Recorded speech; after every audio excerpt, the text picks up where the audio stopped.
Halo semuanya, selamat datang di bedah materi kita kali ini. Gini, kalau kalian tertarik buat nge-charge ulang energi internal kalian, kalian ada di tempat yang pas.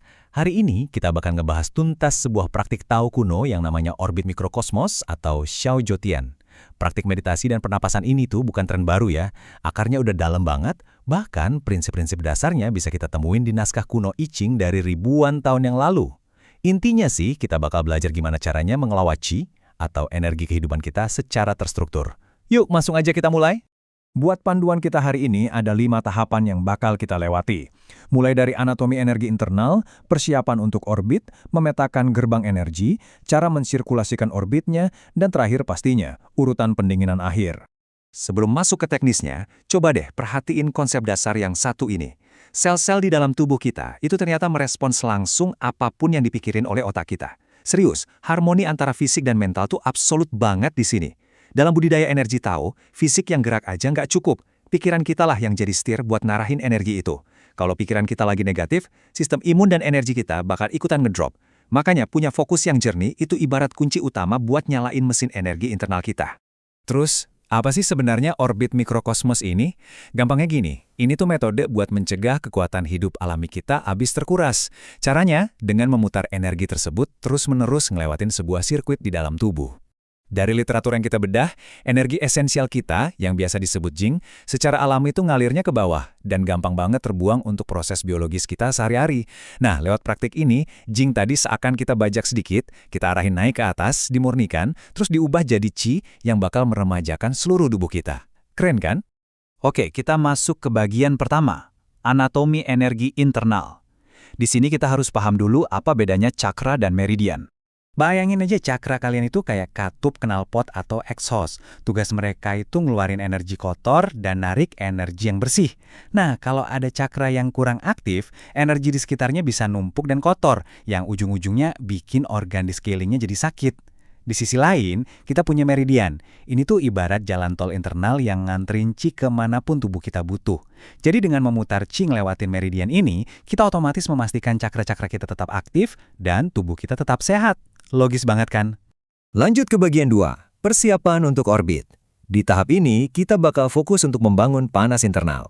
Ibarat mau masak, kita harus nyalain kompornya dulu. Nah, kompor kita di sini adalah tungku emas yang letaknya di perut bagian bawah, atau disebut dantian primer. Gimana cara nyalainnya? Kita didorong buat ngelakuin pernapasan perut bagian dalam. Coba deh bayangin, kalian lagi niup udara ke tumpukan bara api pelan-pelan banget, sampai baranya makin terang dan mulai memancarkan panas yang kuat. Panas dari tungku emas inilah yang nantinya bakal jadi bahan bakar buat sirkulasi energi kita.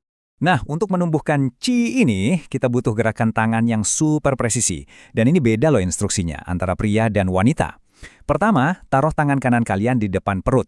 Kalau kalian pria, putarannya searah jarum jam, ke arah 4 jari. Tapi kalau wanita, putarannya berlawanan arah jarum jam menuju ke arah ibu jari. Polanya juga harus diperhatiin ya, mulai dari putaran yang kecil, perlahan makin besar, lalu mengecil lagi. Langkah persiapan fisik ini penting banget buat mengumpulkan Qi sebanyak-banyaknya di pusat perut kalian sebelum mulai. Masuk ke bagian 3, mesinnya udah nyala nih. Sekarang waktunya kita memetakan gerbang energi buat menelusuri rute aliran Qi kita. Peta ini nunjukin kalau orbit mikrokosmos itu sama sekali bukan praktek membayangkan energi yang abstrak. Rutenya tuh jelas dan spesifik banget. Kita mulai dari Xia Tantien di bawah pusar, terus energi didorong turun ke Huyin di area dasar panggul. Dari situ, energinya merambat naik lewatin tulang ekor di Wilie, melewati gerbang api di punggung yang namanya Mingmen. Belum berhenti di situ, dia terus naik ke tulang leher belakang atau Tachui, menuju belakang kepala di titik Yechen, sampai akhirnya nyentuh puncak mahkota kepala kita di titik Pai Hui. Coba deh kalian rasain bayangan energi ini merambat pelan naik di sepanjang tulang belakang kalian. Terus, biar sirkuitnya muter dan nggak cuma berhenti di puncak kepala, energi tadi harus kita arahin turun lagi, nyusurin bagian depan tubuh. Dari ubun-ubun, dia turun ngelewatin Sang Tantien di antara kedua alis, lalu merambat ke bawah melewati Chung Tantien tepat di tengah dada, sebelum akhirnya pulang lagi ke titik asalnya, yaitu Xia Tantien di bawah pusar. Rute memutar inilah yang mengunci orbit energi kita jadi satu siklus yang utuh. Sekarang kita masuk ke bagian 4, mensirkulasikan orbit mikrokosmos. Disinilah letak pentingnya menyelaraskan napas dengan energi. Kuncinya ada di napas kalian. Di tahap ini, sinkronisasi adalah segalanya. Pas kalian narik napas panjang, talikan itu fungsinya kayak pompa vakum yang narik esensi energi tadi naik, lewat punggung, Jalur ini disebut meridian governor.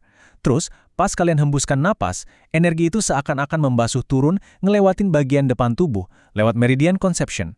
Dia muter terus, balik lagi ke dantian, secara bertahap memurnikan energi dan mastiin esensi kehidupan kita nggak memudar. Tapi tunggu dulu. Walaupun tadi kita udah memetakan titik-titiknya dengan super detail, ada satu peringatan penting nih dari Master Tao, Lu Kuan Yu. Kata beliau, jangan sampai kita terlalu kaku atau mikirin titik-titik itu secara berlebihan. Niat utamanya adalah membiarkan energinya mengalir secara alami. Kalau kita terlalu maksain fokus di satu area secara paksa, itu malah bisa ngerusak keseimbangan aliran dan bikin energinya macet. Jadi rileks aja, fokuslah selembut mungkin. Pastinya pas prakteknya nanti kalian bakal menghadapi yang namanya gangguan, ya kan? Nah, disinilah disiplin kalian diuji. Modul ini ngasih instruksi yang spesifik banget. Kalau tiba-tiba pikiran kalian blank atau ngelantur, nggak usah panik. Cukup tarik lagi perhatian kalian balik ke titik asal, yaitu Xiatantian. Terus, gimana kalau tiba-tiba hidung atau pipi kerasa gatal? Stop, jangan langsung digaruk. Tahan sebentar, biarin aja sensasinya. Kalian harus nunggu sampai aliran energi itu menyelesaikan putarannya dan balik mencapai Xiatantian dulu, baru deh kalian boleh garuk. Di sini, kalian itu lagi melatih kesabaran, sama kerasnya kayak kalian melatih energi itu sendiri. Akhirnya, kita sampai di bagian 5, urutan pendinginan akhir. Ini fase yang krusial banget buat menutup dan menyimpan chi kita secara aman. Coba bayangin, kalian habis ngegenerate kekuatan internal yang segede itu, jelas kita nggak bisa langsung berdiri dan pergi gitu aja. Transisi kembali ke keadaan sadar penuh tuh butuh kehati-hatian. Kita mulai dengan sentuhan fisik biar bisa membumi lagi. Lakuin gerakan peregangan halus yang disebut bangau minum air, terus perlahan-lahan buka mata kalian. Habis itu, gosok kedua telapak tangan kalian bersama-sama buat memusatkan sisa panas. Lalu usapin ke seluruh wajah. Tindakan ini ngebantu meratakan energi dan narik balik kesadaran kalian ke permukaan fisik tubuh. Terus proses penutupannya kita lanjutin dengan stimulasi fisik ringan. Gunain jari-jari kalian kayak sisir buat nyisir rambut ke belakang, terus tepuk-tepuk kepala dengan lembut. Pijat area telinga, dan jangan lupa gosok tulang leher belakang yang menonjol, atau tachui. Kelihatannya emang kayak pijatan biasa ya, tapi gerakan-gerakan fisik ini tuh secara harfiah berfungsi menutup kembali cakra-cakra yang sempat kebuka pas latihan tadi. Ini memastikan energi internal yang udah capek-capek kalian kumpulin itu tersegel aman di dalam tubuh. Jadi nggak menguap keluar. Kalau udah semua, tinggal tutup dengan ambil 3 tarikan napas yang panjang dan dalam. Wah, sangat menarik ya, melihat gimana sebuah praktek terstruktur dari masa lalu bisa mengajarkan kita cara mengelola sesuatu yang nggak kasat mata, yaitu energi kehidupan. Saya mau ninggalin kalian dengan satu pertanyaan ini. Coba bayangin, level vitalitas, kejernihan mental, dan ketahanan fisik seperti apa yang bisa kalian buka kalau kalian menguasai orbit internal kuno ini ke dalam rutinitas keseharian kalian. Oke? Terima kasih banyak udah ngikutin bedah materi kita kali ini. Semoga insight-nya benar-benar bermanfaat buat kalian. Teruslah bereksplorasi, belajar, dan sampai jumpa di pembahasan berikutnya.